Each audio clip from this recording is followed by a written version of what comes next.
We have just formed a quorum. We can get started. First of all, let's invite the administration team to join us.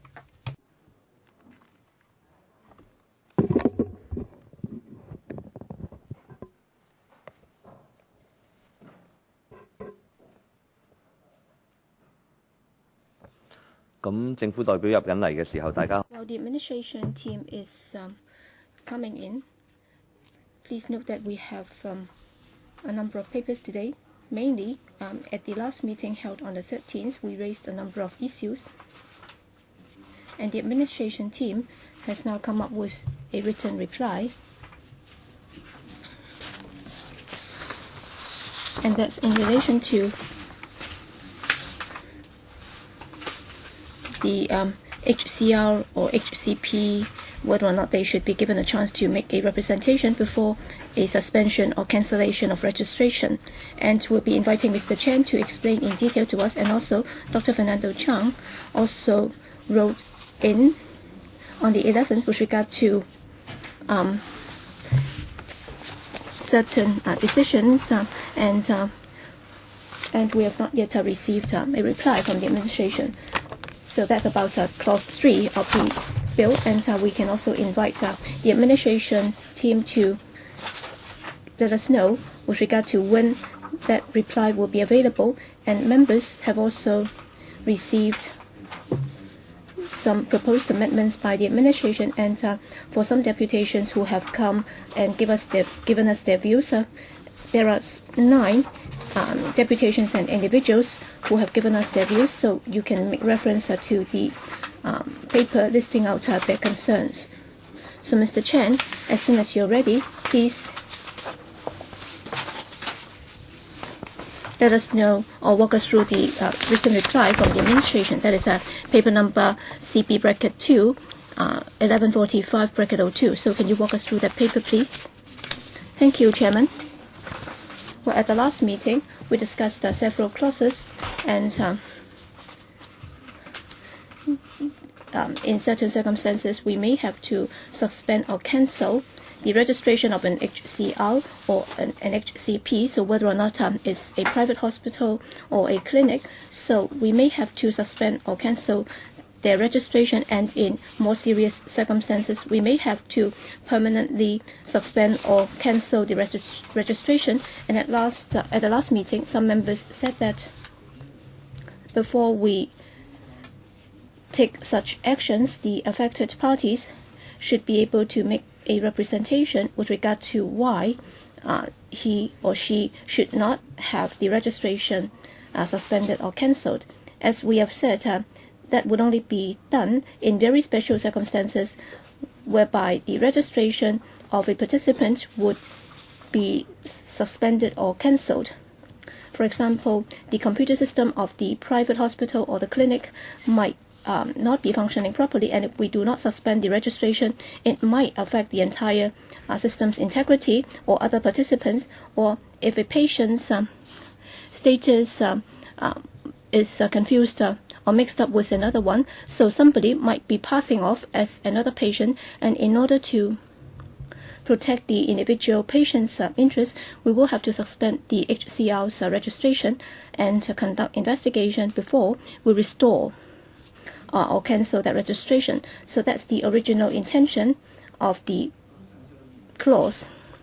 And last time, members said that if that action is taken, then the affected party should be given a chance to make a representation. And as we explained last time, well, if it's just a suspension, it might be an emergency situation, and within a very short space of time, we will have to take that decision, and we may not be able to give a chance for that person to be represented. But then if it's a permanent cancellation, it would be more appropriate for that to be done. That's why in the CSA that we submitted before members, we are prepared to add in this clause. That is, we would allow the affected party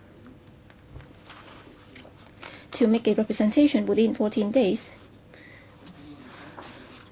So in the annex, as you can see, we have highlighted the proposed amendment in red.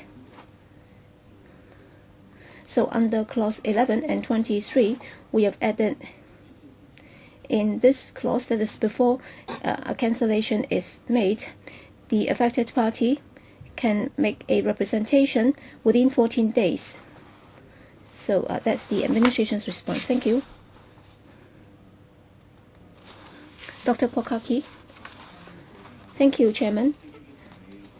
So basically, for the suspension, that's not a problem at all because it's a technical one. But then for cancellation, that would give rise to a problem. For example, I don't know what the reason is. Well, the HCP has had his registration suspended or cancelled, but then at the same time, he will also have to provide certain medical procedures or services to some HCRs. And for that patient to undergo that medical procedure, he will have to be sure that the HCP does have his details. Okay, that person will have to decide whether or not he will receive the treatment from a particular HCP. But then, if the electronic records of the patient is denied by the registry. So the situation is that you're not going to affect the healthcare professional, but then the patient will be adversely affected. So what is going to happen? All right, the patient has already got a very clear request. That is, he would like to get the treatment from the HCP, whether it's a doctor, a therapist, or a Chinese medical practitioner. So this is not an equivalent way to do it, all right? The representation will have to be made within 14 days by the HCP. But then, can that be extended to the HCR who is receiving that treatment? Can he also make a representation, or else the patient's rights will be denied or deprived because you're not allowing me to have access to my records with the HCP? So you're actually affecting me because for some chronically ill, the medical records might be very lengthy, and if you do not have that record at all, then simply you will have no way of offering any treatment to him at all. So how are you going to take care of the patients who might be inadvertently affected? All right, I'd like to respond to the situation referred to by Dr. Kwok. Assuming there is a private clinic which has been permanently cancelled, who has had its registration permanently cancelled. So for the doctors and the nurses within that clinic, they will have no access to the patient's records. But then if the patient thinks that he trusts the private clinic and the healthcare professionals there, and they will have to have access to my records before they can provide treatment to me. So that's the situation referred to by Dr. Kwok. But then given the fact that the private clinic would not have access through its own computer to the patient's records, but then the patient, according to the privacy legislation, will have access to his own records. He can always ask for a copy of his records in our system. So he can always make a request for data. So like today, he can provide a CD or a hard copy of his records to the doctor. So the doctor will still be able to provide treatment to this patient. And if the patient has trust or faith in this doctor, he can always provide his own records to the doctor. But then that will give rise to two problems. Well, administratively, he will have to apply for access to his records. How much time would that take? And also, what is the cost? For example, within the HA, if you want to get hard copies of your records or certain x-rays, photocopies, you will have to pay a fee before you can get it. And then for the chronically ill, because the file will be very thick, it means that he will have to pay a very hefty cost. So nominally, that's feasible, but then in practice, you're actually depriving him of the opportunity. For example, if you require him to pay a few $100s before he can have photocopies of his records, then it might not be feasible to him. Or you might ask him to go back and wait for 2 weeks before you can provide the records to him, then that would already deprive him of the best time to receive treatment. All right, if he comes to me, he might be able to get a paper copy, or he might just want to get a CD or a USB chip. So the fee, if you look at the number of pages, might be somewhat more expensive, but then at best it would only cost a few tens of dollars. So that would be a fee charged by you, yes. So it's on the user pay principle, is that right? So while he is sick, you're actually requiring him to pay. You're requiring him to pay. What about the time that would take? That would take. Well, we are talking about the electronic record. If it's not asking for paper copies, well, because right now the patient will have to go to different hospitals or clinics to take copies of the records, and that would take some time. But then for electronic health record in itself is already stored in the system. It's an electronic record, and therefore, if you want to retrieve the record and put it into a portable device, then it would not involve a lot of photocopying. We expect that to be done within a very short space of time, and there is no question of having to make many copies, and as a result the cost would go up. And therefore we believe that in terms of the time that would be needed, and also in terms of the cost, it should be set at a very low and affordable level. Well, Chairman, I of course understand that you haven't really done it yet, and there is no chance that you can include all the details in the document. But then at least you can make a performance pledge. That is, by the time when this legislation is at its final scrutiny stage, I would definitely be raising this. That is, what is the performance pledge? So what is the reasonable time? For example, 1 day? Because as we all know, the electronic form can be available as soon as the patient has signed a request and paid you. And regarding the charges, you have to specify the level. Now, a CD disc costs about $1. Well, but it may not be able to be read. All right, a USB device. If it comes with his own USB, there is no reason why you don't give me my record. Oh, there is no reason why you don't allow me to do this. So I ask you to upload my data into the USB for my health service provider.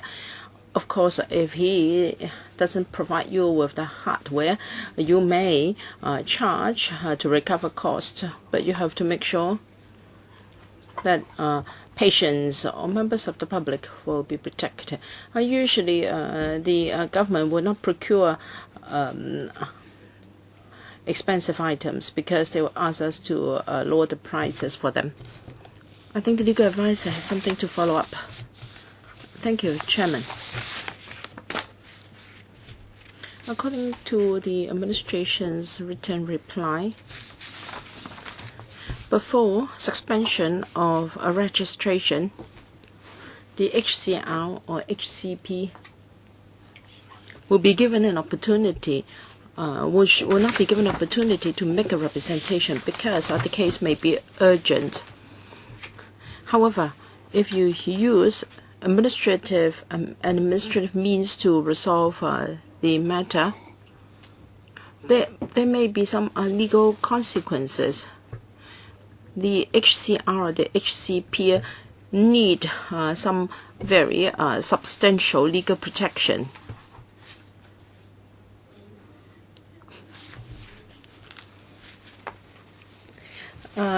Because even for suspension of registration, there is a time limit. If a registration is not cancelled upon expiry of a suspension period, then the suspension will lapse. However, there is nothing in the law to say how long the suspension can be. This is like giving the government a blank check to decide on the period of suspension. And the HCR or HCP concerned doesn't have a chance to make a representation, and this arrangement is far from desirable. I have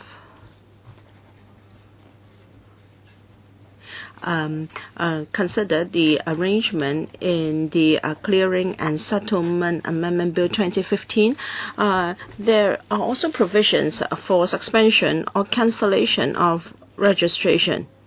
Now, if the period is for over half a year, then the Commissioner must consider representations made by the applicant. In case of a very urgent situation, the Commissioner may suspend the registration for 14 days. However, he is bound to decide within that 14 days whether cancellation will be done.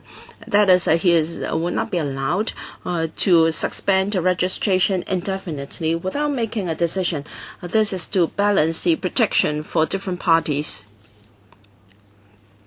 And for settlement, for the settlement bill, the loss concerned is financial. But here we are talking about possible loss of human lives, because for instance, if an elderly woman comes to see a doctor, and if the suspension of registration is enforced, and as a result the doctor cannot tell whether the patient is allergic to certain drugs or not, and the elderly lady may not be able to tell the doctor, and the medication can cause serious consequence. So there is the question of the maximum period of suspension, and whether the HCR or HCP should be allowed to make a representation. Dr. Kwakaki, I'm very grateful to the legal advisors' very detailed analysis.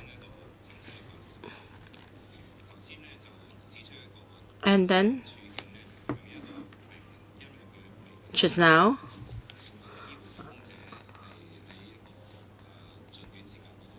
the legal advisor talked about a situation where the doctor cannot have access to information in relation to allergy of medication. Now, should there be any fatalities in the future, then the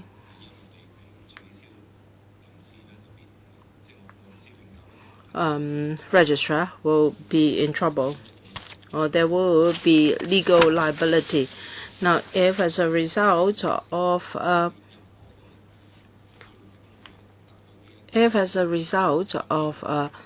permanent or suspension or cancellation, and if as a result the patient cannot have access to her data, then you have to be careful of the consequences. Now, we have patients not just living in Hong Kong. We have elders living in the PRD region. And as you know, the administration encourages elders to retire in the PRD region. And an elderly patient might have patronized a hospital in Shenzhen, run by Hong Kong US. You know which hospital I'm talking about.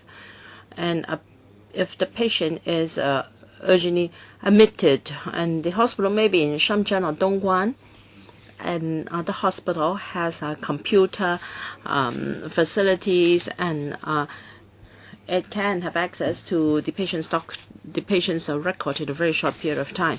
But for various reasons, perhaps due to suspension of a registration, and if the patient isn't given appropriate or timely treatment, then the government will have to be liable in the future. This must be put down in the bill, because the administration cannot shirk its responsibility in the case of such an incident. Administration, can you respond to our legal advisor's view whether there should be a time limit specified in the bill on suspension, before we go back to Dr. Kwakaki's point about legal responsibility? Thank you, Chairman. First, the legal advisor's views. I think her views are divided into two parts.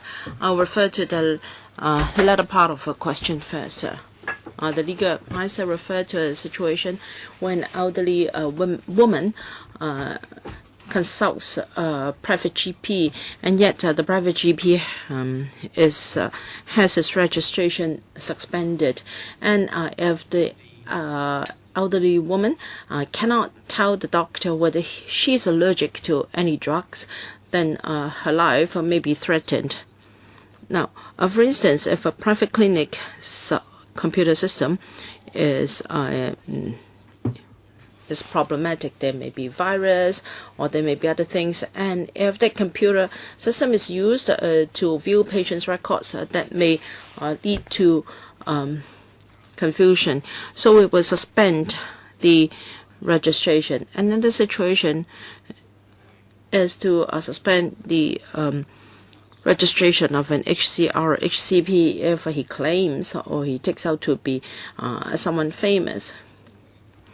And he is, or rather, a patient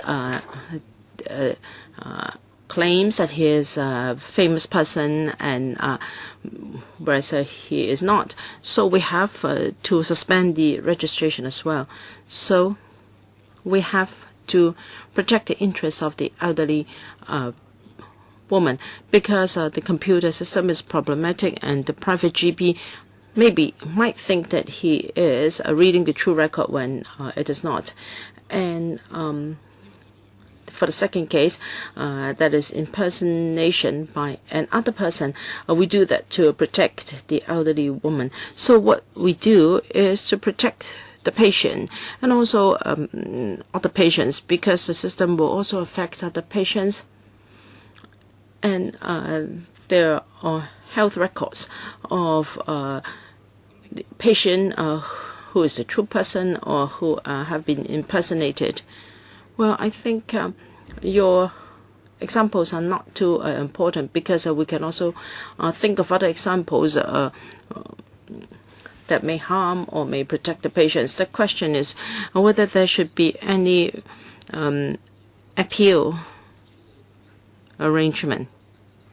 We agree that before cancelling the registration will allow 14 days for the HCR, HCP to make representations. And the legal advisor said that in the bill there are similar provisions. Can I defer to my colleague, Ms. Lee?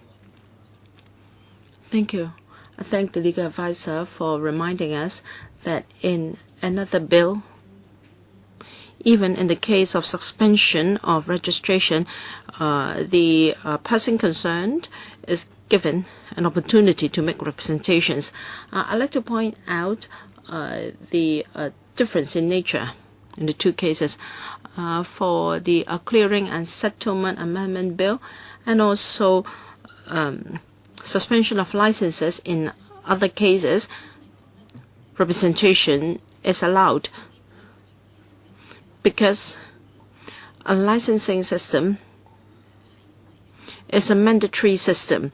In other words, if you're not licensed, you're not allowed to do this or that. Whether your license is suspended or cancelled, that means you're not allowed to carry out certain activities. Take the Clearing and Settlement Amendment Bill as an example. Once your license is cancelled or suspended, then the organization or the company cannot carry out clearing and settlement activities. And because that decision would affect whether a company can continue to do business, then the impact is substantial, and therefore it is allowed to make representations. But for this system, it is a voluntary one, it is not mandatory, and we believe it is a good channel for people to have access to their health records expeditiously. However, that is not the only way. So we've considered under what circumstances will the Commission have to exercise the power to suspend or cancel registration. We have thought of real examples when the power should be exercised. We have to protect the interests of the data subject as well as other parties. Some members asked, what about cancellation? Cancellation is something permanent.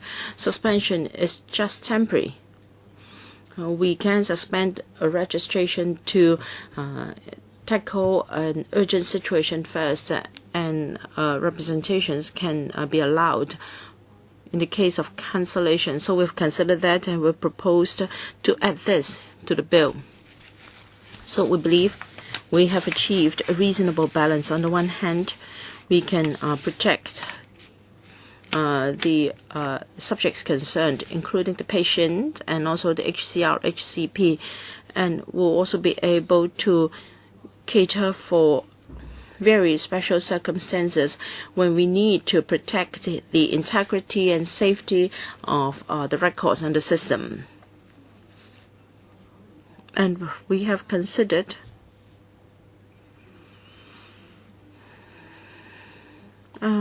some of the legal provisions mentioned by the legal advisor, but we have considered different factors, and we've decided to strike a balance. For cancellation, we will allow representations, but for suspension, because we have to protect the integrity of a system, we must have a way to act very expeditiously. All right, if I may also offer some advice.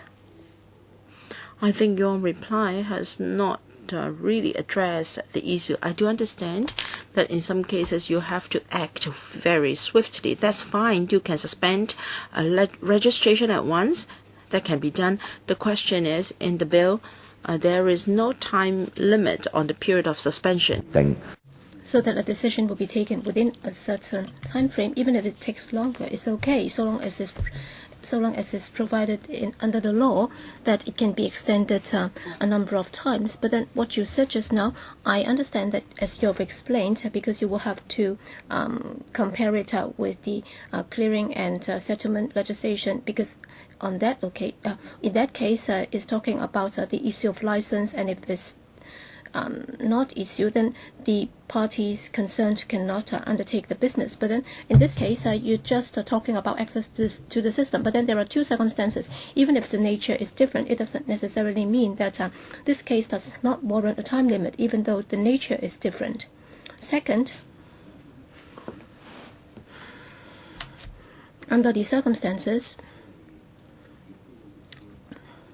as the legal advisor just said, there might also be rather serious consequences. So when we come up with this electronic health record sharing system, is to enable the healthcare providers to have access to the records in order to make prompt and accurate decision. And if they are not able to do that, so they might still be able to treat patients, but then their performance might be affected. So, Ms. Choi. Well, I'd like to supplement on one point. Just now, you talk about indefinite suspension so that there is no end to the situation.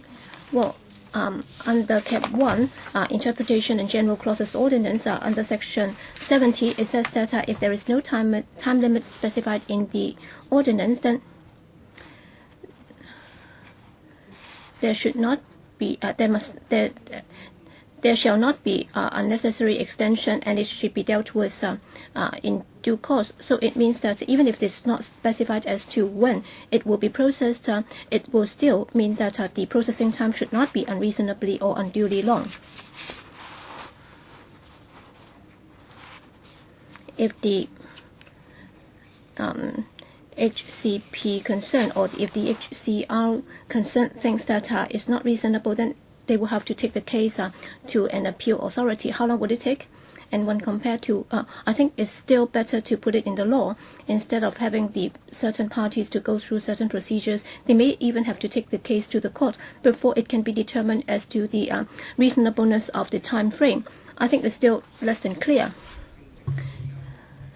Well, nobody is challenging your decision to suspend the registration. Still, there needs to be a time frame. For example, 2 weeks or 14 days. If you can resolve it, then you can remove it. And if you're not able to resolve it after the extension by 14 days, then you will have to resort to your procedures so that it will become a permanent cancellation. I think it's better to put it down clearly. instead of just resorting to what Ms. Choi said, you will have to refer to Cap 1, or you will have to take the case to the court. I think it's not very clear, because it's not very difficult to deal with it, whether it's 14 days or even 28 days. So long as it's a reasonable time frame so that everybody can understand it, I think it's better, instead of leaving a gap here. I do not quite agree with that approach. And the second point is about the legal liability, and also what about overseas healthcare providers. Which question would you like to take first? I'll answer the first part first. So that's about the time frame or the time limit. Well, as Ms. Choi from the DOJ just said, there is another piece of legislation saying that we cannot be unreasonably long without processing the case. Well, you might wonder why we have not put in a concrete date, because if it's a temporary measure, we will have to take a decision sooner or later as to whether or not that cancellation should be permanent. So we will go back and consider it as to whether or not we should add this time limit. The legal advisor also brought up another legislation. In fact, in that legislation, we gave 6 months as the maximum period for the suspension.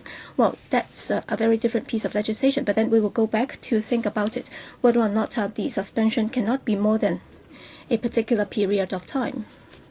So even if we reach that maximum period of time, 3 months or whatever, it's not going to do good to us if we go to that extreme, because we will have to abide by Cap 1, as Ms. Choi said, so that it cannot be unreasonably long. And the second point is about the legal issue, legal implications, and also whether or not it will bind overseas healthcare providers. Well, on the legal liability point, well, even without this piece of legislation on electronic health record sharing system, to provide a proper medical record for the patient is also the duty of the healthcare professionals. If you're a doctor, you will have to state what treatment you have offered to the patient or prescribed to the patient. And if you are a laboratory technician, you will have to, it's your responsibility to state what you have done and what the result is. So that's the duty of the person making the record.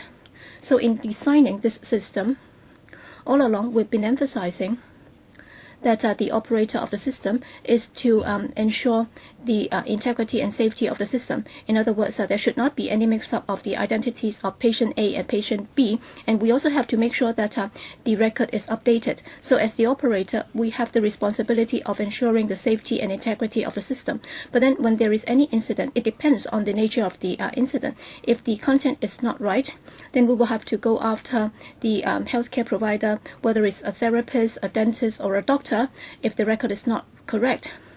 And if the system is not working, then of course the operator will have to take up the responsibility. So there might be complaints against the operator, and we might even be taken to the court. But then what I'd like to state clearly is that so in terms of the responsibilities, we do have our responsibility, but then our responsibilities are somewhat distinguished from those of the healthcare providers.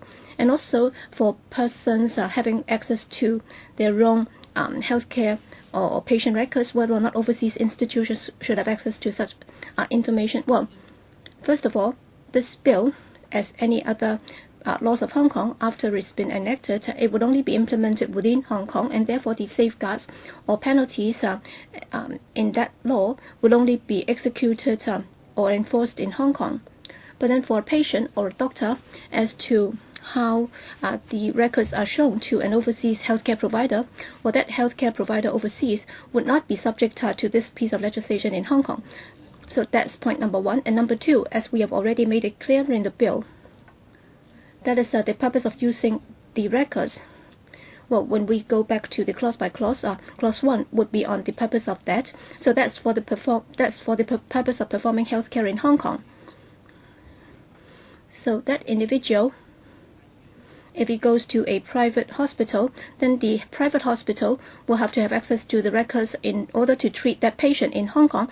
And if that healthcare provider is in US or in Canada or even in Shenzhen, then in doing so, that would not be in line with the requirement of the law. So that's what I'd like to explain.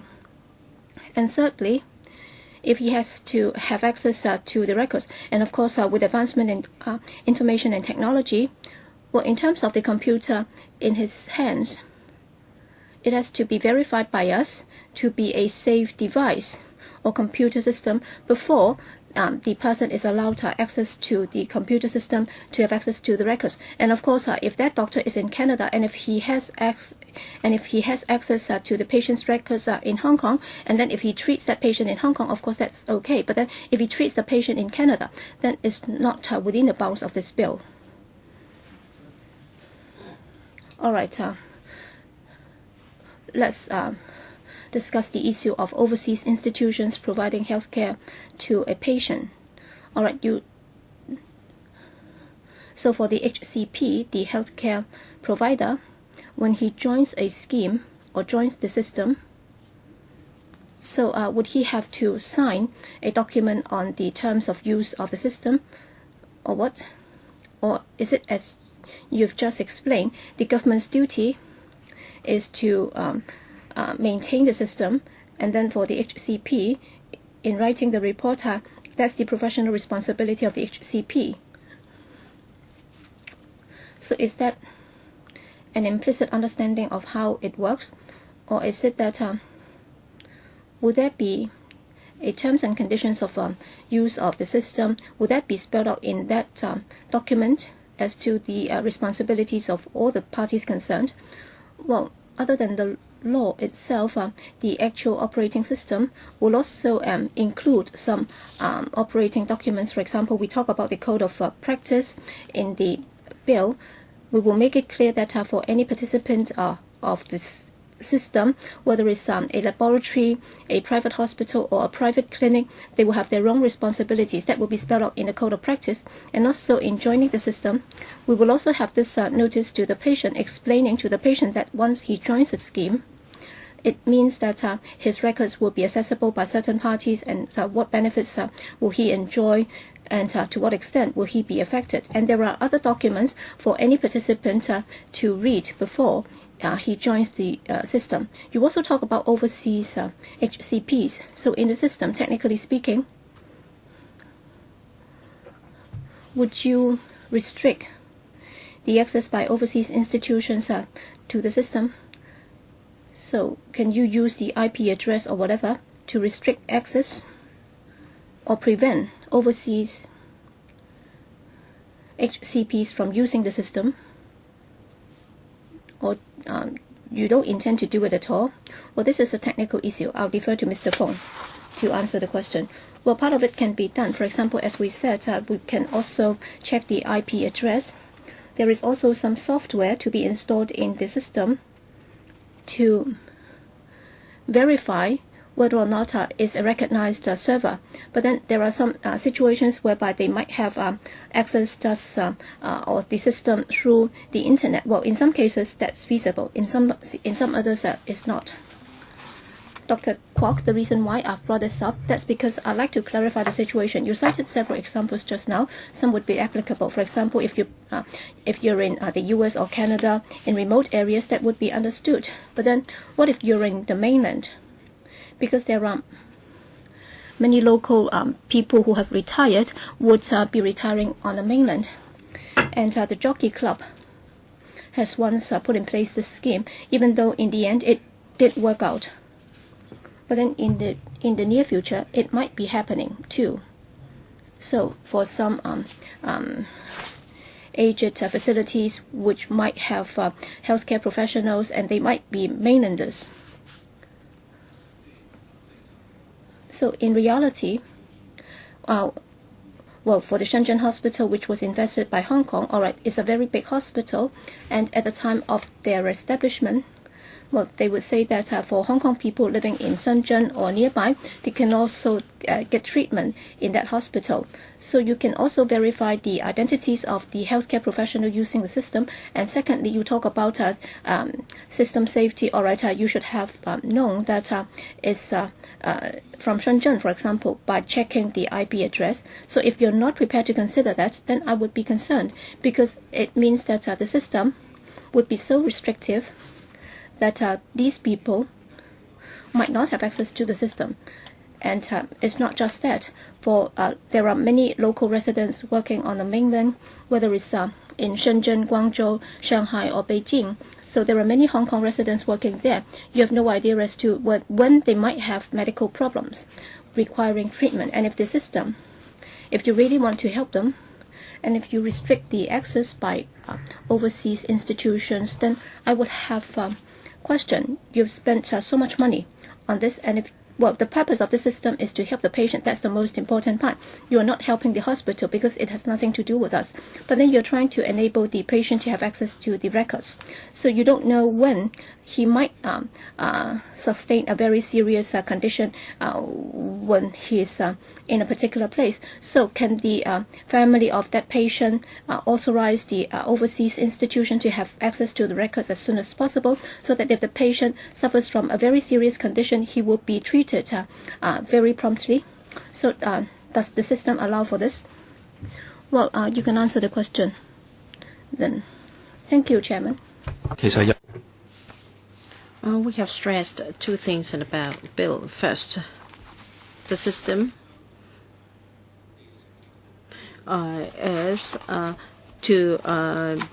is used for providing healthcare services in Hong Kong. So the treatment has to take place in Hong Kong, not in Shenzhen or Canada. And secondly,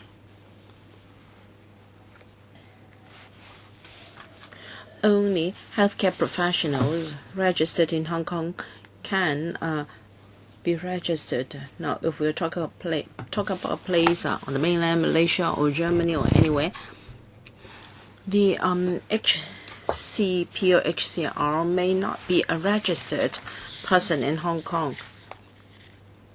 So we have to take care of the interests of patients and also other participants, so that the security will not be affected, and we have to protect the privacy of patients, because the bill has no extraterritorial jurisdiction, because unreasonable access to a patient's data or inaccurate data may be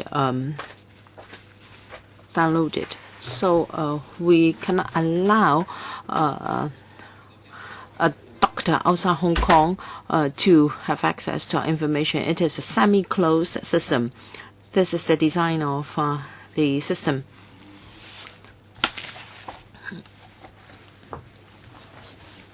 Well,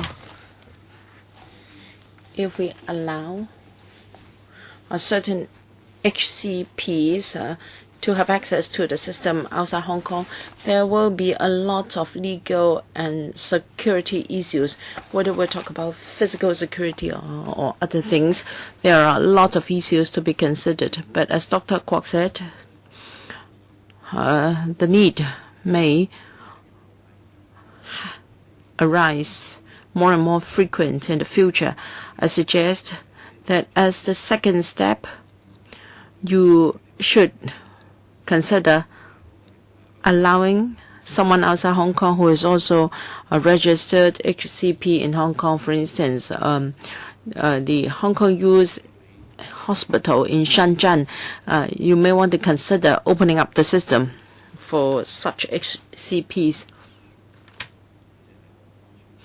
If you allow that in the current legal the current legislative exercise, there may be unforeseen challenges.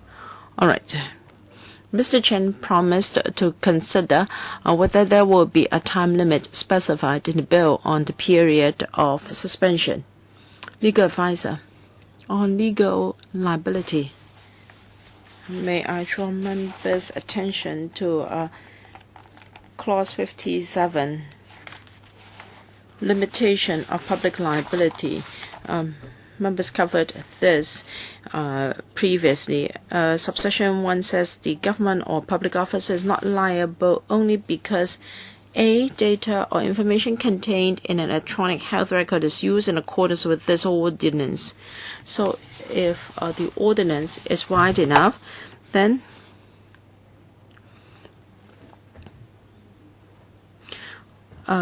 public officer is not liable when he is using the data information for whatever purpose. So I think the scope should be clearly defined to provide better checks and balances. All right, it's just some comments, further comments for the administration to consider, and please give us a reply at the next meeting.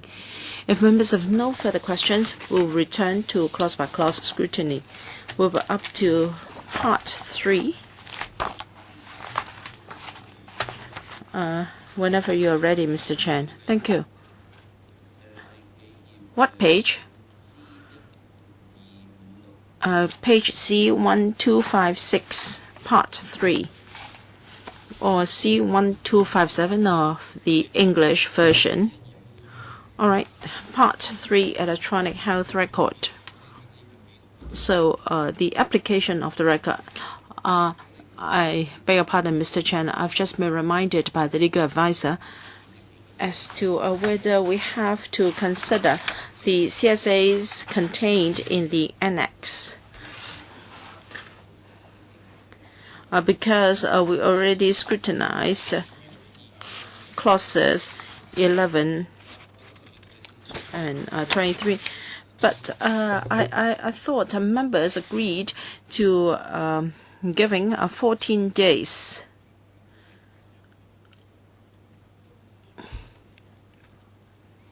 Let's wait for the amendments on allowing 14 days. Yes, Mr. Chen, I understand that the amendments are proposed at our request, but just to play safe, I'd just like to draw members' attention to the actual text before we endorse the draft CSA. All right, let's do as the legal advisor just suggested. Next time when you have other CSAs, we will consider them together. We are still on Part 3. I'm sorry. All right, Part 3 is about the electronic health record itself and also the use. We will specify uses allowed. There are only 5 clauses under this. Clauses 25 to 29, I think it will facilitate our understanding if we take them in one go.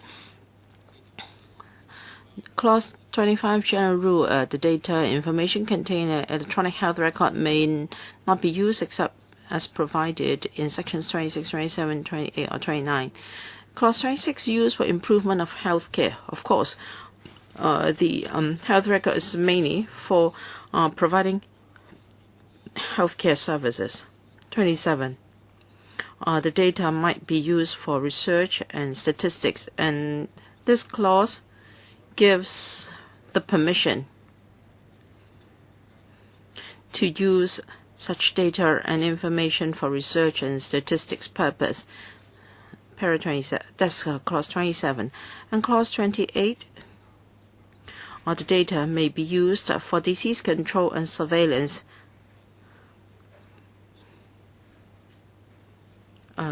We need legal support for using the data in this manner. So 27, 28 are the main uses. Clause 29. Although not specified here or not specified in the preceding clauses, the data information can be used for any purpose under any law, for instance, for criminal investigation. So these 5 clauses are on the use of the record. Ms. Emily Lau. I agree that the data can be used for research and statistics and other purposes. But I'm sorry I was absent for a few times. But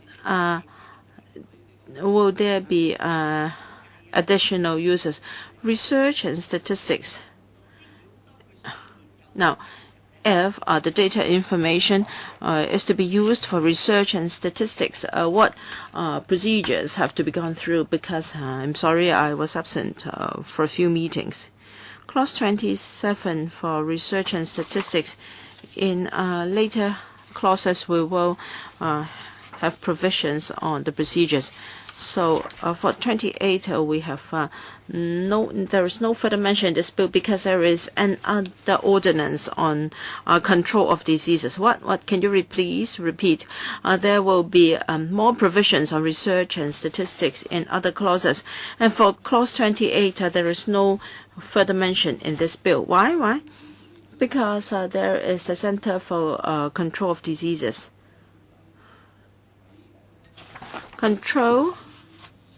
Prevention and control of diseases.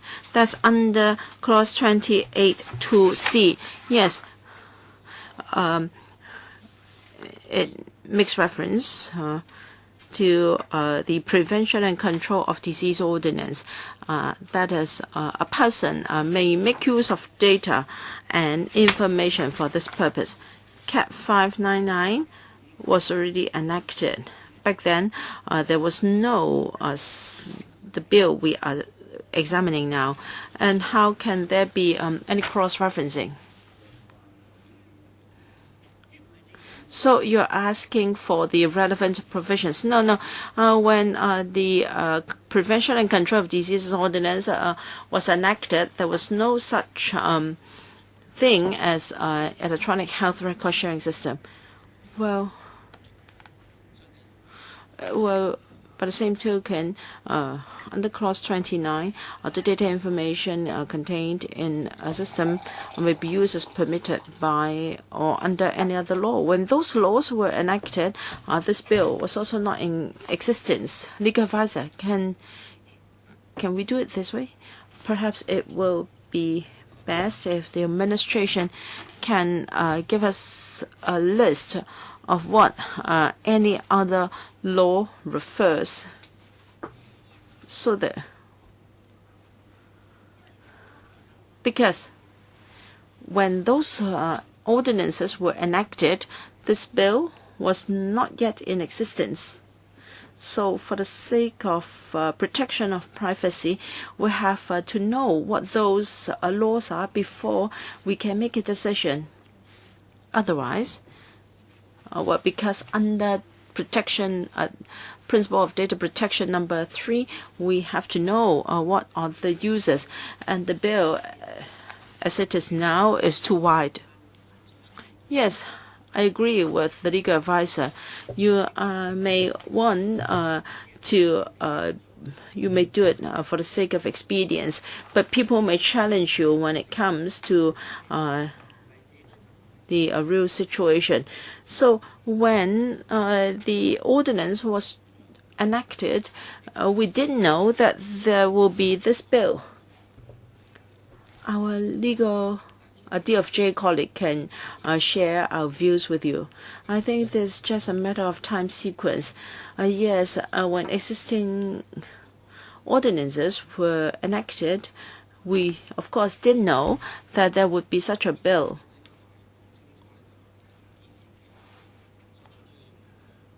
We're only saying that users permitted in previous ordinances will continue to be permitted. If there is any exceptions, we have to set it out here. For instance, the ordinances and the clauses.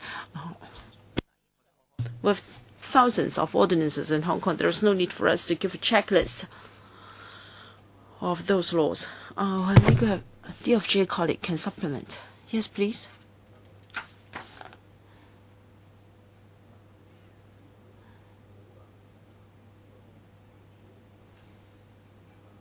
Yes, Ms. Choi.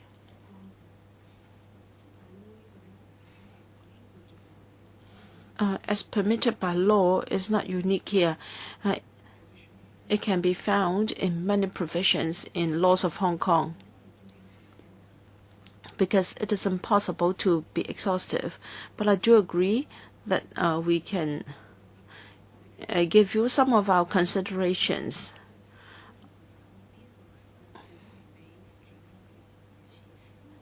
This bill will be enacted later than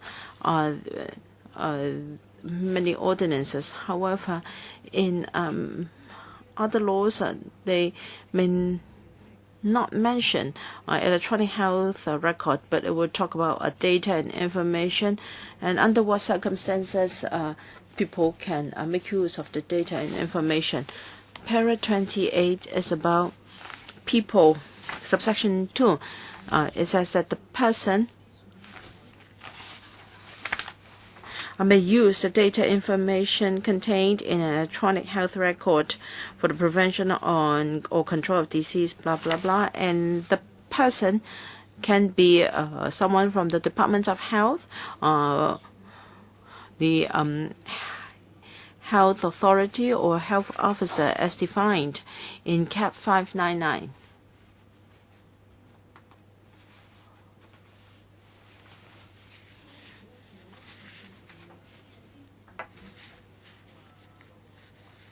The person 覺得嗰度係有問題或者有 infectious agent 等等，咁所以變咗咧就即係話我哋呢度咧就係即係睇翻嗰條。So, a health officer may use data information that is relevant to this bill, and therefore we've specified here that the person may use the data information under such circumstances. So what we are putting here is mainly personalities that might have to do, who might have something to do with health records and so on.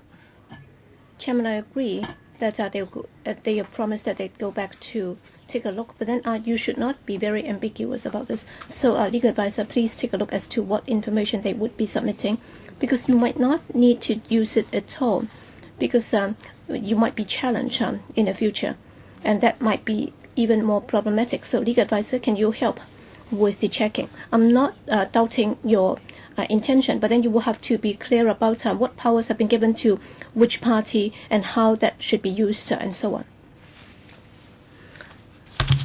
Ms. Lau, actually we have written to ask the administration under 8A, and the administration has already given a reply.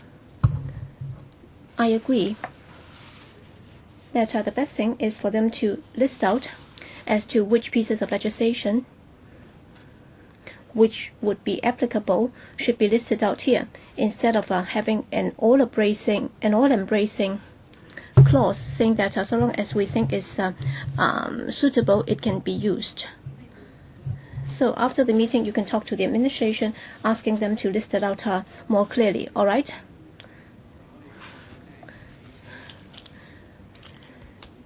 Director, well, this is a very legal. This is about the legal implications, because our legal advice is that there is no need for us to list out all legislation. That's why we cannot come up with an exhaustive list. So we'll only be doing that in a negative manner, so that we will list out which legislation we do not have to follow. All right, we'd like to get some examples that might be helpful, because you may not be able to come up with an exhaustive list, because no one can guarantee that a particular piece of legislation should or should not apply. All right, we'll take it up with the legal advisor after the meeting, and then we'll give you a written reply next time. All right, Dr. Lo Wai Kwok. Thank you, Chairman. Clause 27.2 is been made very clear.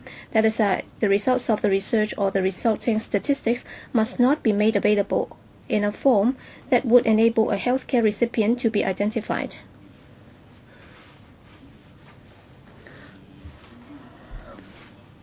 So in the process of the research, well, will they be allowed to use information that can distinguish or identify a healthcare recipient? In fact, that's been discussed in another provision, but then I think it's worthwhile for us to bring this up here. Because all along, when we talk about the use of electronic health records, we are talking about healthcare professionals, and they are accessing the information for the purpose of treating a patient, so that they would have access to information that would identify the healthcare recipient. But then if you extend it to researchers and also laboratory technicians and so on. Well, even clerical officers will have access to such information, and that would be kind of dangerous. So we'll discuss that later. Yes, Director. Well, starting from Division 2, Clause 30 will be talking about statistics which might identify the recipient. All right. Next, Division 2, Clause 30. Thank you, Chairman. Well, we have two types of information. One would distinguish or identify the patient, so those would be identifiable data. And here, as you can see, Clause 30 to 32 would deal with how that information should be dealt with. And then moving on, we will be looking at information that cannot identify the patient. So that would be dealt with separately. Well, Clause 30 says that some information might identify the patient, and therefore we will have to follow certain rules, given the fact that the data will identify the person involved. We will have to deal with it more stringently, and so whoever applies to make use of identifiable data for research purposes, then they will have to apply to the Secretary in the future instead of the Commissioner in the future. So that's about 31. So you will have to make the application, or you will have to apply to a certain person, and you will have to use certain proformas and do it in specified forms. And 33 says that it will have to be in writing. You will have to set out the purpose of the research and what's the objective and so on. And then 33 says that the proposal is a written proposal setting out the nature and objectives and also the benefit to the public. And then 30 bracket 3C says that well, the person will have to furnish any other information relating to the research or statistics as specified by the Commissioner. So he will have to furnish the information as required by the Commissioner. And after he has submitted this application to the Commissioner, we would like to get the assessment by some experts so that we can come to an objective conclusion as to whether the application is justified. So we will set up a board to look into the application. So 31 is about the recommendation by the board. And the Secretary may refer an application made under this section to the board for a recommendation on whether the application should be approved or refused. And when the board looks at the application under 31 bracket 2, it will have to consider a number of factors. A, whether it is ethical to carry out the research or prepare the statistics. B, whether the objectives in respect of the research or statistics are only achievable by using the identifiable data. And C, whether it is practicable to obtain the consent of the healthcare recipient concerned for the use. So if he can directly get the consent of the patient, then of course in conducting the research, we would not raise any objection to that. And D is whether at the time the research is carried out or statistics are prepared, there are adequate safeguards to preserve the confidentiality of the identifiable data so that such information would not be compromised. We also have to weigh between the interests that might be derived in carrying out the research or preparing the statistics, and the public interest in protecting the privacy of the healthcare recipient concerned. And F is about the resource implication in providing the identifiable data, whether it's so mammoth that it's not realistic or practicable. And 31 bracket 3 says that if the board recommends that the Secretary approve the application, the board may also make recommendations on the conditions of the approval. So that in approving the application, the Secretary might say that the applicant will have to fulfill certain conditions before approval would be granted. So the Secretary might attach conditions to the approval looking at the nature of the study. And after the recommendation has been submitted by the board, the secretary will have to make a decision. So 32(1) says that after a decision has been taken by the secretary, he will have to inform the applicant in writing as to the conditions of approval. So that's A, and B, if the application is refused, the reasons for the refusal. And bracket 2 says that if the application is approved, the applicant will have to pay the administrative cost for processing the application. As to the identifiable data to be provided to the applicant by us, it would be provided in a form and manner specified by the Commissioner. So 30 to 32 are about identifiable data. So can you give us an example as to what's meant by identifiable data other than the name, the address, and the ID number? So what else would be provided? So are you going to take a picture including the face of the patient? So what are the examples of identifiable data? Because if you only have my blood glucose data, then you won't be able to identify that it's mine data.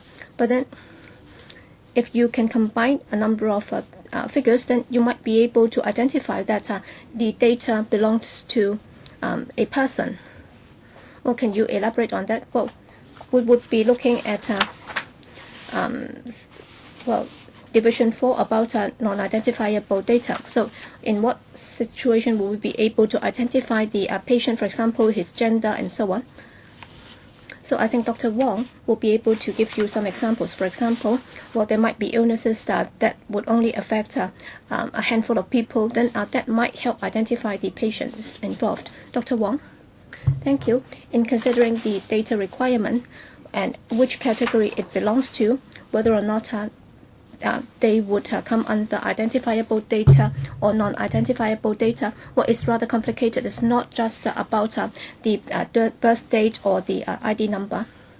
So it's not that after we have crossed out such data, we will not be able to identify the patient. If we look at overseas experience, well, you will have to bear in mind a series of factors other than the identifiers as mentioned by the chairman, for example, the name, the ID number, and also the address and so on. Well, there are other factors that have to be borne in mind because of some medical conditions. For example, there are only a handful of people suffering from the illness. For example, if there are only 10 patients in Hong Kong suffering from the disease, then you'll be able to know who the patient is. And also, if the patient is receiving specific healthcare services from certain hospitals, for example, if you're talking about liver transplant, which is only available in Queen Mary Hospital, then you will be able to identify the patient. If you're receiving special treatment or the patient groups, when you look at the information, you'll be able to say that the number of patients belonging to this group would be less than a certain figure, then according to overseas experience. So even if it does not contain patient identifiers, for example, if there are only less than 150 people suffering from the disease, then that would also be treated as identifiable data, because you might be able to identify the patient from the data, and according to relevant guidelines and legislation, you will have to check the information very carefully. Ms. Emily Lau? Well, here it says that you can actually approach the person involved and get the individual's consent before you use it. All right, even if there is this consent from the patient, all right, if you approach that person and he has already given his consent, you will still have to follow the procedures. You can tell the commissioner that you have already got the consent of the patient. But then, second, if you do not get the if he has not got the consent of the patient, then would you be asking the patient consent? You may be talking about tens or hundreds of patients, but then what do you expect to do? So you're referring to identifiable data. Chairman, you don't have to repeat my question. You just give him a chance to answer the question. Well, for the non-identifiable data, it's not possible for them to approach the individual patients, right? What Ms. Lau was referring to 31(2) bracket C. So in drafting this clause, if a person would like to conduct a particular research, he has no idea as to how many people there are suffering from the disease. He only knows that there are a few dozen people suffering from the disease, and therefore, well, he might not be able to get the consent of the individuals concerned. So he can only apply to us saying that he would like to conduct this research, but then when he applies to us, he will have to explain to us whether or not it's practicable for him to obtain the consent of the dozens or so of healthcare recipients concerned in the case. So he will have to tell us why he is not able to approach the individuals to get the consent. So that's the consideration in drafting this. And if he has already got the consent of the patient, then he does not have to get the information from our database. He will be able to directly conduct the research. But then if he has already got the consent and still he needs help from our database, so even if he is not able to identify the patient and get his consent, he will have to explain to us why. And then if he can justify that, and if he can justify the importance of his research, whether or not there would be scientific benefit brought about by his research, then if we are convinced, then we might be prepared to give approval. So these are the considerations. Chairman, there are two parts to my question. If he knows the data subject and who has given his consent, does that mean that there is no need to activate this procedure? And the second scenario is he doesn't know the data subject and he has to seek your approval. Assuming that you know who those patients are, will you inform them, or is it that you don't have this responsibility? When a patient joins this system, now we said that there will be terms and conditions and notification to patients, and we will state in the terms and conditions that the data and information may be used for research and statistics. That means a consent is already given. So you're not going to inform the patients one by one. Yes, because the patient might have passed away subsequently, and this is not really new in public hospitals and even private hospitals. Patients are informed that in addition to receiving treatment here, your data information might be used for research and statistics. So if the researcher can locate the patient and sought his consent, there is no need for the researcher to inform you. Is that right? You don't want the researcher to inform you that he is carrying out such a research with the consent of the patient? Now, if it is a very rare disease where there are only 10 patients in Hong Kong, and if it's able to locate these 10 patients who can directly give him their information, of course they don't have to to come to us, but if the patients do not have the records, are not aware of their own conditions, then the researcher is quite likely to come to us. Yes, the information may not be available from the patient. So even though the patient has given his consent, the researcher still has to come to us. Dr. Lo Wai Kwok, does that mean that if the board has considered an application and feels that there is sufficient information for sufficient reasons for such information to be used for research, will the researcher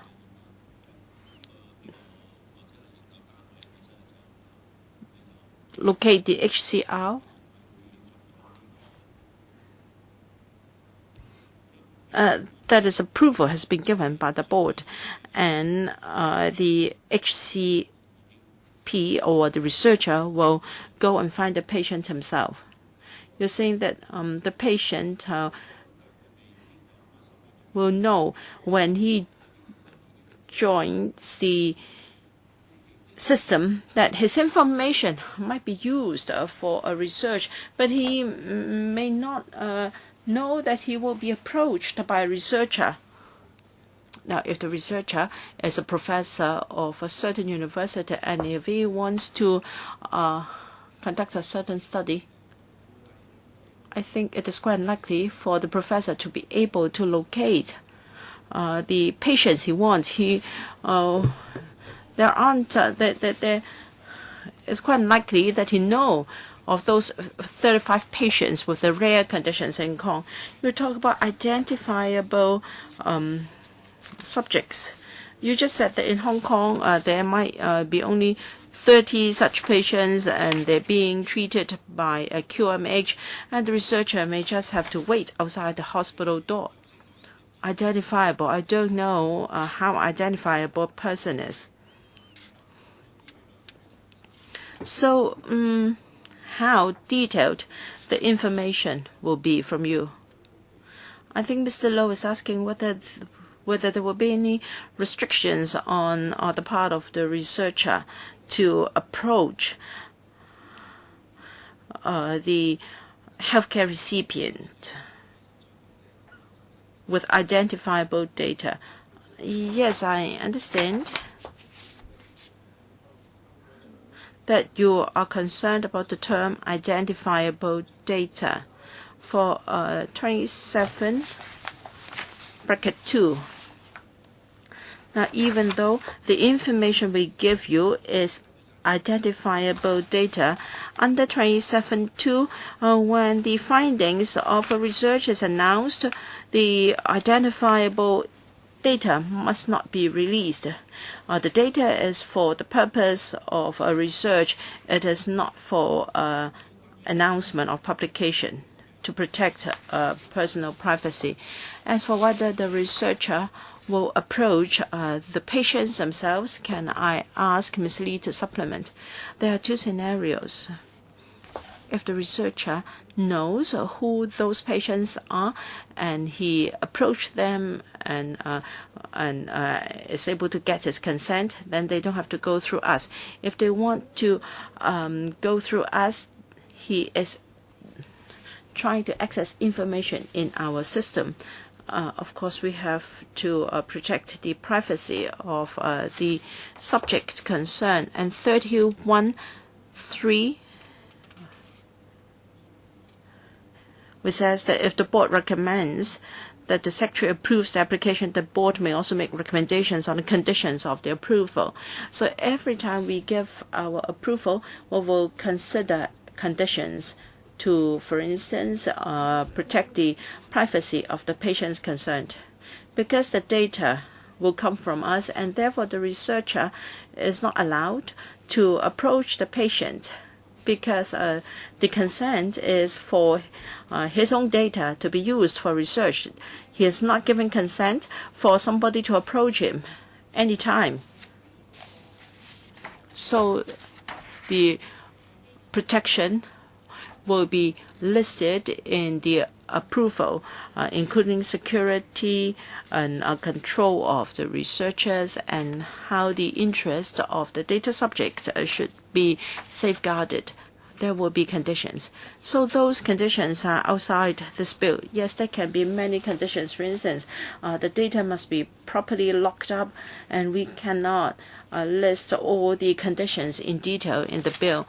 The principle is to protect the security of data concerned and to protect the privacy of the patient. In any way, the findings must not disclose the identity of the data subject. I think this is within the scope of the Privacy Personal Data Ordinance. Yes, just like the Privacy Personal Data Ordinance 27(2) has made reference to the relevant ordinance, because in that ordinance there is an exemption for research and statistics, and there is a requirement that the results of a research must not enable a certain data subject to be identified. Ms. Emily Lau, Well, there is an organization or concerned group for where patients, they always want the government to do more for them. I hope that they have already read this bill and they understand what you are doing.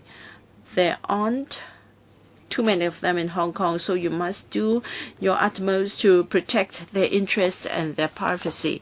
So have you heard of an organization advocating the rights of rare diseases? Because it is quite active. I really have to apologize because I was absent for a few times.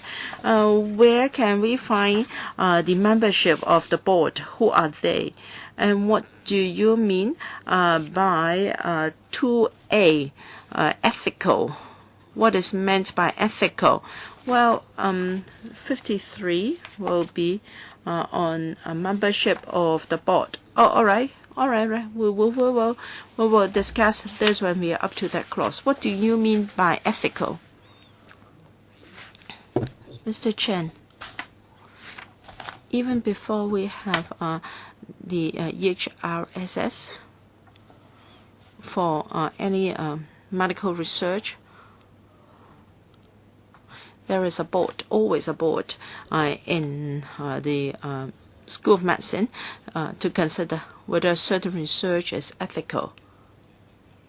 For instance, choice of sex for fetus and genetic engineering, so on and so forth. The board will have different experts. They will balance ethical and scientific considerations. Dr. Wong can give some examples. Thank you, Ms. Lau, for your question. Even without the HRSS, there are many medical studies being conducted by our medical schools, the HA or Department of Health. All such researches have to be approved by a board set up a research ethics committee under the respective institutions. In this research ethics committee, they mainly consider the following factors: the purpose of a study, the benefits to patients, and risks to patients, and whether the research is scientific, and whether the methodology can be effective, and causing least harm to patients. All these considerations will be taken into account, and protection of patients' privacy, so on and so forth, will be considered. When a researcher seeks a data request from us, all these factors will be taken into account. And even if approval is given, there will be a number of conditions for the researcher to comply with. So ethical. So I think Dr. Wong is saying that the medical sector knows full well what is meant, what is the meaning of ethical, and if there is any controversy, they will say a certain research is not ethical. Is my understanding correct? Yes.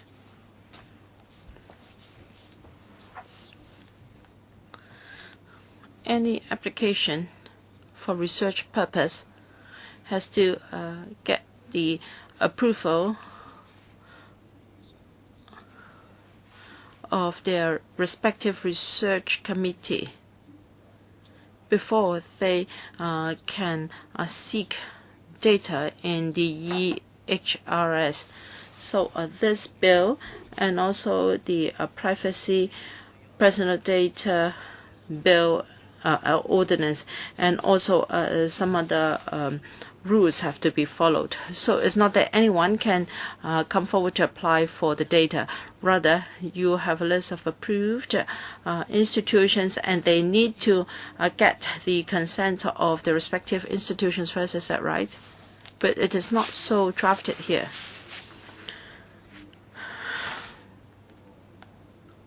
So perhaps the understanding is a bit different. No, it doesn't have to be someone from our university. Anyone who thinks that he need such data can make an application. But Dr. Wong was explaining to you that most of these studies are conducted by staff of universities in Hong Kong, and usually they have to go through their own ethics committee before they can have a research grant. And if they need data for the research, they will come to us. And professors in universities will have another level of approval when it comes to ethical consideration. Also, anyone, even myself, can apply. Yes. So, can you give us example as to who? Someone who's not in our universities or not in any institutions, who do you have in mind? If there is an individual who does not belong to the medical school or an education institution, for example, he's already retired, or he's a private practice and he's doing his research, then he can still apply to us. But then it doesn't necessarily mean that his application will be approved. But then under 31(2), you said that when making a recommendation, the board must have regard to this. But then it doesn't mention whether or not the person is competent, or whether he is a professional, or whether he's qualified, and so on. So apparently this has not been mentioned here. So would there be a concern that if somebody claims to be an expert in a particular field, but then for the others, well, he might appear to be competent, for example, he might say that, all right, I'd like to do this or do that.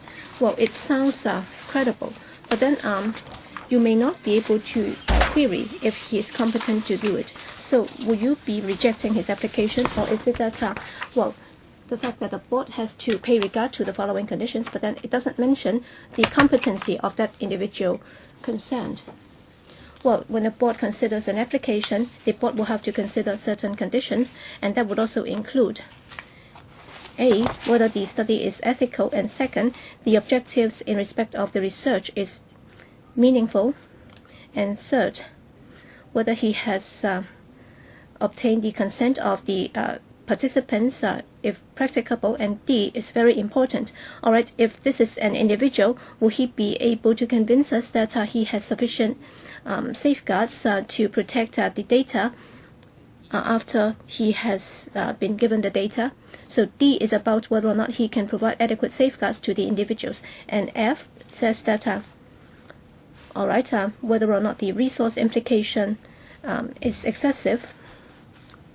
So it doesn't mean that the board will not be able to consider factors other than what's listed out in A to F. Alan Leung. Chairman, I have a fundamental question.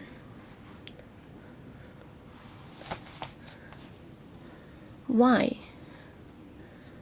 we are not able to translate the identifiable data into non-identifiable data before he is allowed to conduct the research?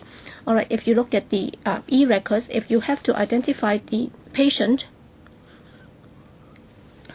and adopting what you have said, so you call that healthcare recipients. So if you have to identify this healthcare recipient, then you will have to have his name and so on. Well, he has already explained. In fact, there are other examples that they have given. I've heard it. All right, for liver transplant, if it's only available at QEH or QMH, then the number would be very small. Still, I don't think you would be able to identify that the patient is Chen Tai Man, right? Well, you want... Well, I'm not trying to argue with you, Chairman, but then what I'd like to ask is, why can't you do something to the electronic record to such an extent that for the person receiving the service, his identity can be made non-identifiable? Well, in simple terms, I would have expected that to be the case. Okay, we've often been talking about balancing the interests of privacy and the more effective use of such related patient data. So how do we strike a balance between the two? And if looking at such electronic records, all right, the name of the patient, ID number would be the most prominent feature, and which hospital has he gone to receive the treatment, and which doctor has provided the service. All right, all these can be crossed out because it has nothing to do with your research whatsoever. It has nothing to do with any research whatsoever. So if my question is naive, then please forgive me for being innocent or naive or ignorant. Mr. Chen?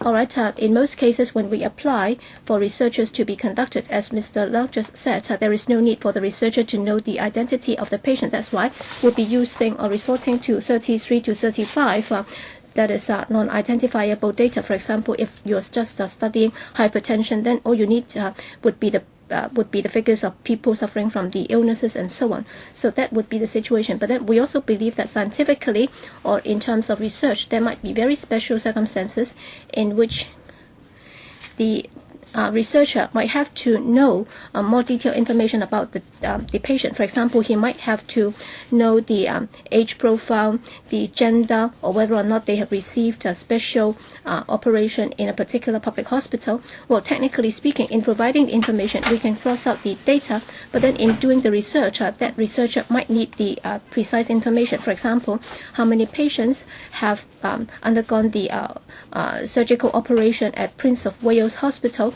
and for how many years they managed to survive afterwards. So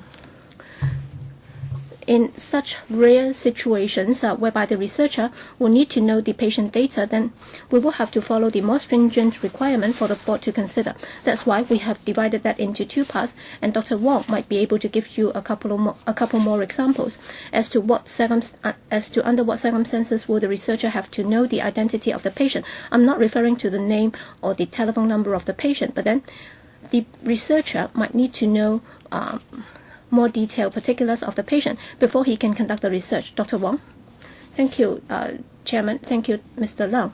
We agree with what Mr. Leung said.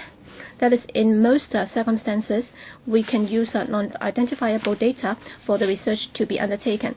Well, for public health researchers, most of the situations would not involve the use of identifiable data, but then in some cases we might need to do that, and therefore in the approval process we will have to talk to the applicant as to the nature of the requirement, what they need for the researchers. For example, they might have to know the age profile of the patient, then we will choose to give them the age profile instead of the particulars of the patient to the researcher.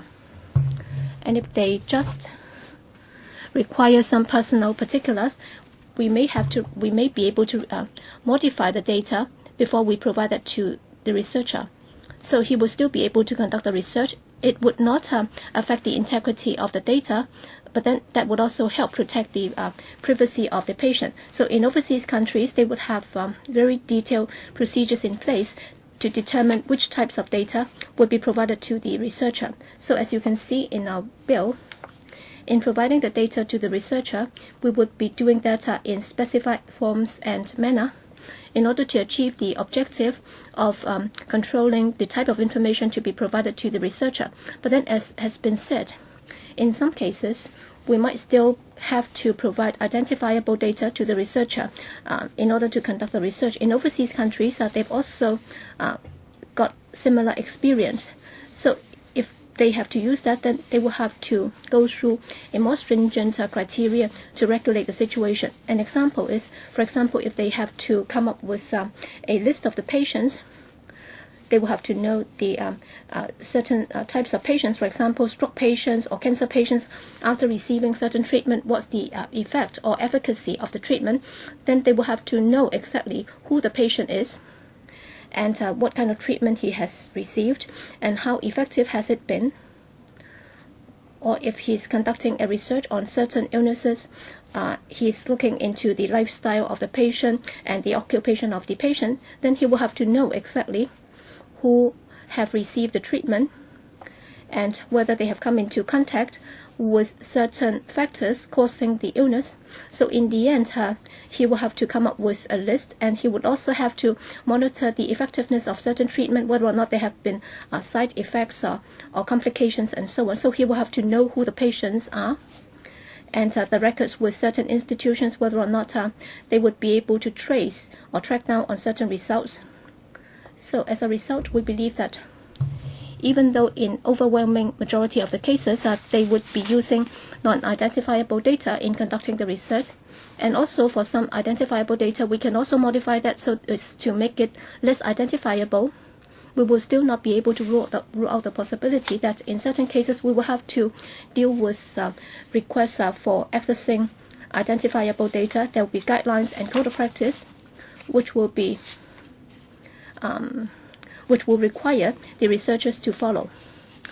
So in most cases, we are looking at non-identifiable data, but then for identifiable data, we have to have very clear provisions in the bill in order to stringently regulate the researcher and what can be done. All right, I agree with Dr. Wong.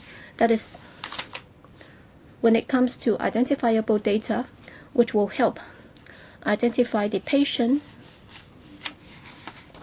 and also the identity of the HCP or the HCR, well, that would be very rare. It's once in a blue moon. So when we try to strike a balance, why are we not saying that when you conduct such researches, you will have to get the HCR's consent before you can do it? At present, you have already got this database, and that would already help you in identifying the patients.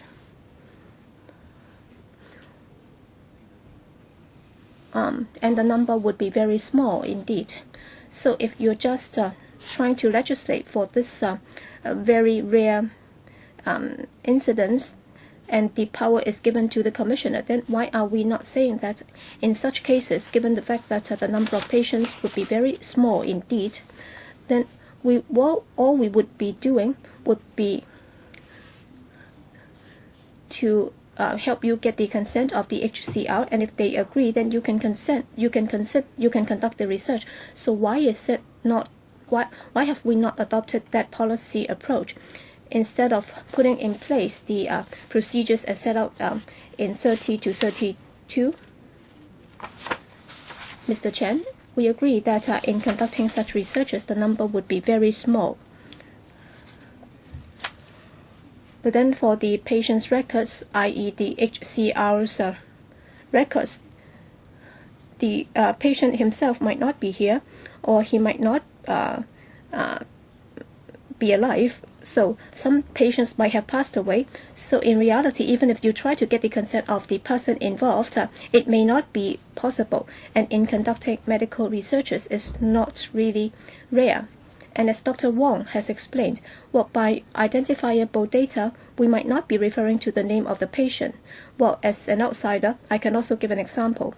For example, if a researcher is conducting a study or a research on an illness, for example, apparently for people living in a particular estate nearby a factory, within a few years' time, they would contract a certain disease and pass away, and therefore he might have to conduct a research on people living in number 1 to number 15 of that estate. He doesn't need the names of the patient, but then he will have to be able to find out who they are. So those would also be regarded as identifiable data. In conducting the research, he might need to have access to the information before he can conduct the research. You cannot just cross out that information. So in these circumstances, we may have to provide that information to the researcher. Of course, we understand the sensitivity of this. That's why in clause 27, we have already said that after completing the research, you should not disclose the data. And we also understand that you cannot just say that it's for the government to decide that it's a good research. That's why we will approve your application. That's why we have decided to set up a board, and it would comprise professionals in the relevant fields before a recommendation is made. That's why we would, in the following clauses, we would be talking about the composition of the board, and it has to be a qualified board in order to assess the benefits that such research might generate for the public.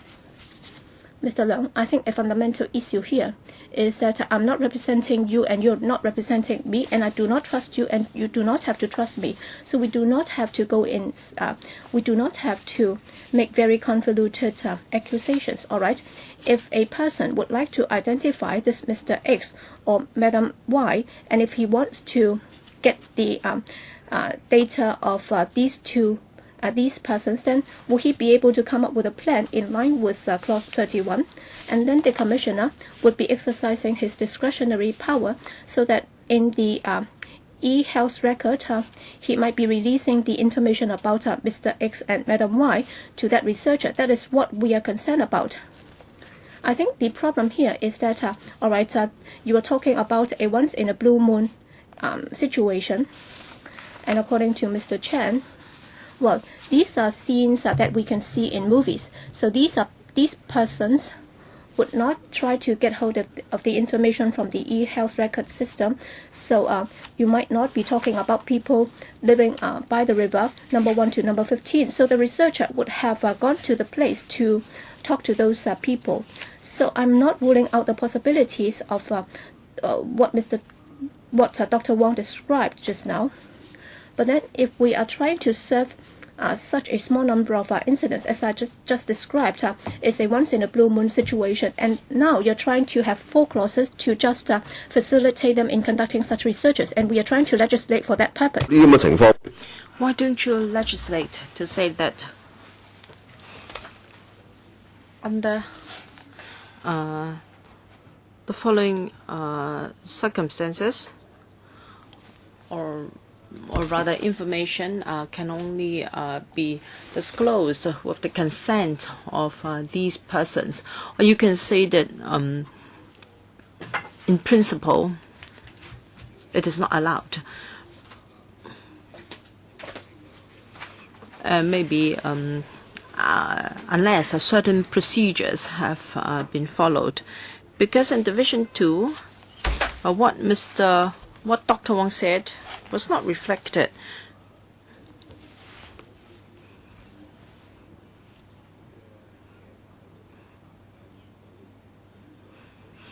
We can only rely on the Secretary to be stringent in exercising their discretion under Clause 31. So this is our concern regarding Division 2. As legislators, we always have to strike a balance. I have the feeling that in this case, the balance is tilted towards research studies at the sacrifice or at the expense of data subjects, rather unnecessarily. So I know you have to further consider this. Did Dr. Wong tell us that they've been copying similar provisions from other jurisdictions? Dr. Wong? Is exactly because we want to protect the privacy of patients. Well, such researches are ongoing even without the HRSS.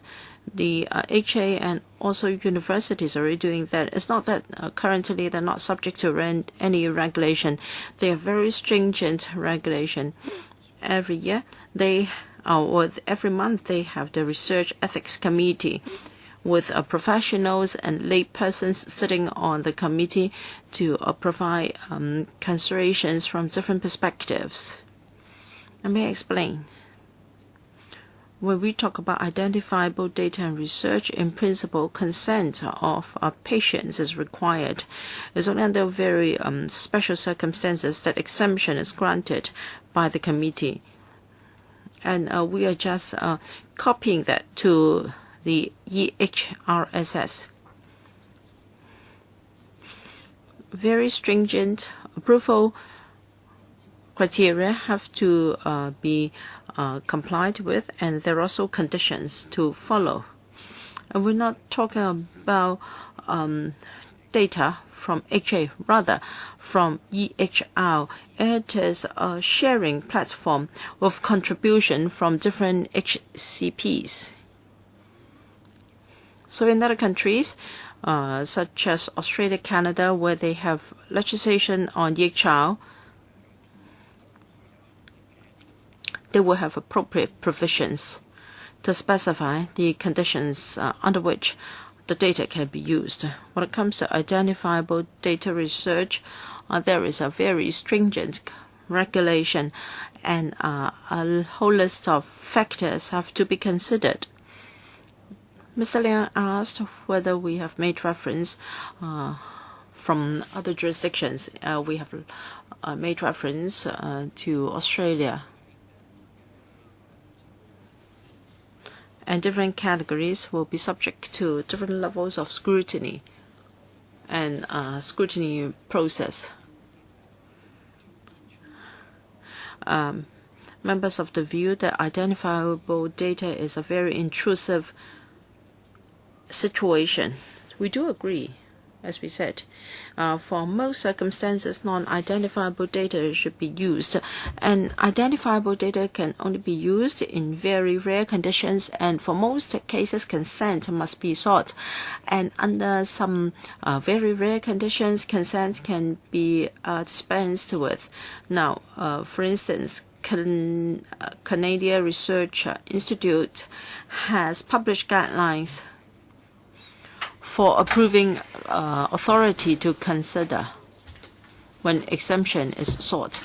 And for privacy protection regulations in Hong Kong and overseas, for research purpose, well, for instance, the UK, Canada, and Singapore, they allow the use of identifiable data, and exemption from consent for use can be accepted.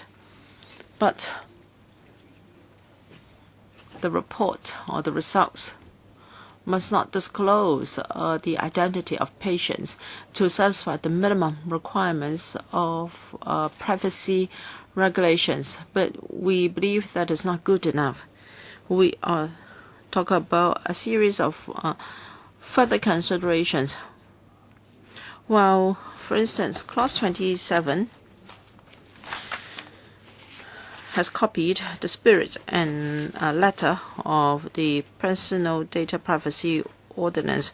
That is, the results of the research or the resulting statistics must not be made available in a form that would enable a healthcare recipient to be identified. That is the minimum requirement. And then we have also got a list of factors to be taken into account by the board. And also we have also got some very stringent approval process for identifiable data. All these are in the bill. So HADH and 11 private hospitals and 8 UGC-funded institutions have considerations by their respective research ethics committee. And when there is an application to us, then under the bill, there must be conditions of the approval to be imposed.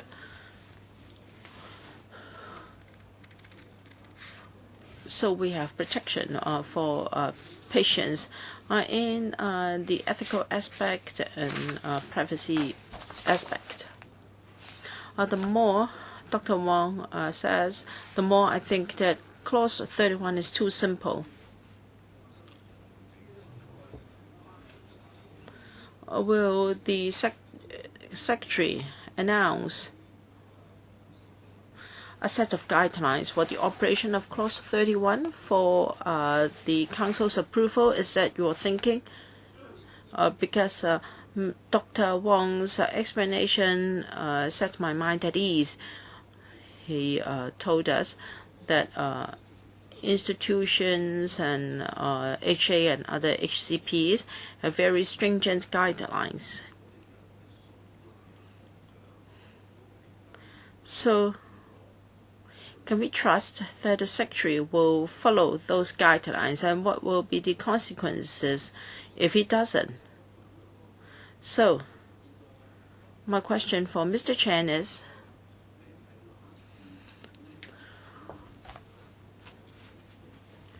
how are you going to deal with the operation of Clause 31? How are you going to ensure that there is protection of privacy, as mentioned by Dr. Wong? It's already 10:30. We're supposed to end at 10:30, but two members have raised their hands, and the legal advisor has also got some comments. So please be succinct. We will at most extend the meeting for 15 minutes. Thank you. Although we agree with Dr. Leung that such cases are very rare, even so, if we do not have a Clause 31, there is no legal basis for any research to be conducted. And as said by Dr. Wong, even if we do not have Clause 31, there is already exemption in the Personal Data Privacy Ordinance. We want to follow the ordinance, and that's why we have extra protection here. When it comes to actual operation, please note the following. Clause 30.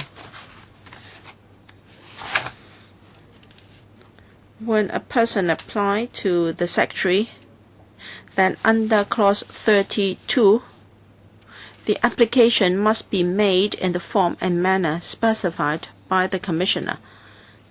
So, we have administrative forms and documents for the applicant to fill in. And 33C. The applicant must submit a written proposal setting out any other information relating to the research or statistics as specified by the Commissioner. So we will specify the information required. This is Clause 30. What happens between the applicant and the Commissioner. And Clause 31, the Secretary will have to refer an application to the Board for consideration, and the Board will have to consider factors A, B, C, D, E, F. The applicant has to satisfy that all factors are satisfied, and he also has to comply with 31(3). We may have conditions on data security and this and that, and the applicant is required to provide further information and follow the conditions. Assuming that the application is approved, we can attach or impose additional conditions before the data will be provided. So we have legal provisions here, and we have the operational procedures to follow. That will allow us to impose conditions for better safeguard of the data. I think your question has not been answered. You're asking for guidelines. I think we will put a marker here first. All right.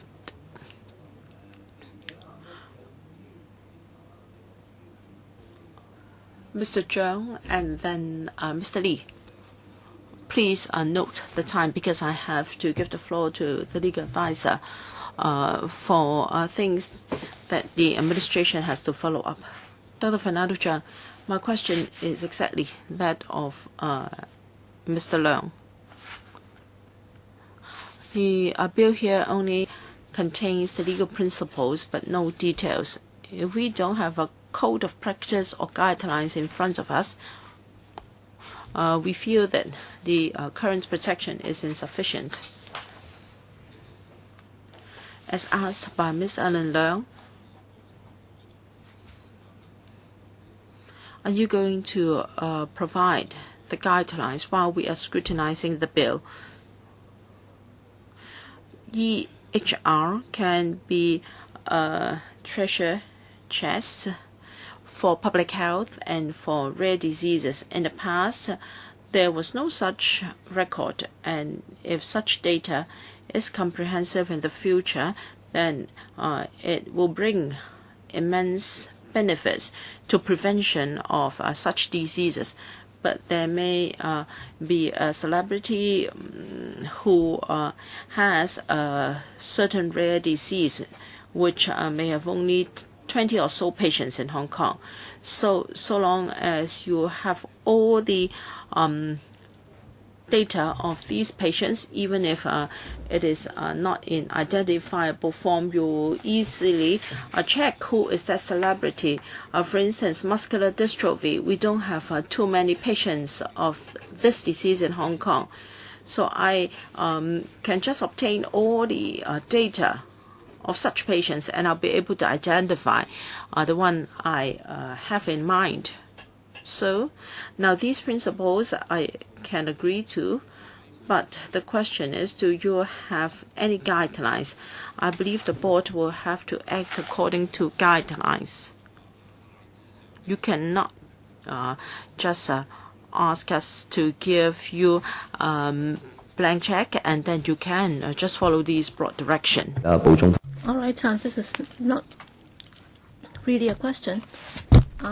So it's just a request for them to come up with the guidelines. Yes, that's what Mr. Alan Leung was asking. So we'll wait until after Dr. Joseph Lee has spoken before they will be asked to give a reply. Sorry, I was late. I'd like to clarify that for clause 30. So it's data that have to be obtained for the purpose of conducting the research. Is that right? So, we don't have the legislation right now. So apparently the head is saying that we would like to have the statutory power in order to protect the patient's privacy. So do you have any information with you, or you can supply that later? So within the HA or within the DFH and also private hospitals, when there are persons applying to conduct a research, would they be applying for the personal data of the patients, or would they just get the medical records? Because for us conducting researches, well, we might be conducting horizontal studies and we might be tracking the cases of a particular disease instead of the individuals. So if you're trying to track the developments of the illnesses, for example, taking the example cited by Mr. Chang about the muscular dystrophy, all right, you can provide the information next time.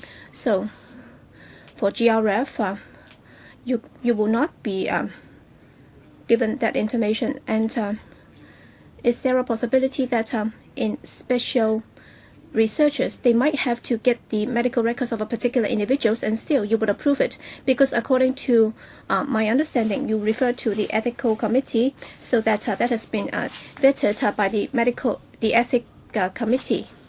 So this is a scientific research, and therefore he will have to have access to the full records of a particular patient. So do you have such data? If we discuss that in the absence of such information, that might not be necessary or warranted. Because legally, if you need that power, then of course the head would be the commissioner would be able to do that in accordance with the powers of the law. But then if you have to do it, as other members have said, do you have a set of guidelines? But then those guidelines would not be formulated by you, right? So these guidelines or code of practice would have to follow the commissioner. So the commissioner, in processing the replication, would have to look at the ethical committee's recommendation. So you will have to go after the individual and look at his medical records. All right, if you're just checking the data concerning the medical records, then it's not about the individual. So in terms of actual operation, well, assuming that this is a public health study. You will have to have access to the medical record of an individual rather than the illness's development itself. So you will have to justify that. All right, I think Mr. Leung and Dr. Lee are both talking about the guidelines. So what about the data? Well, you can supply that next time. I don't know if it's achievable. Can you get that data? Yes, Mr. Chen. Thank you. We'll provide the information next time.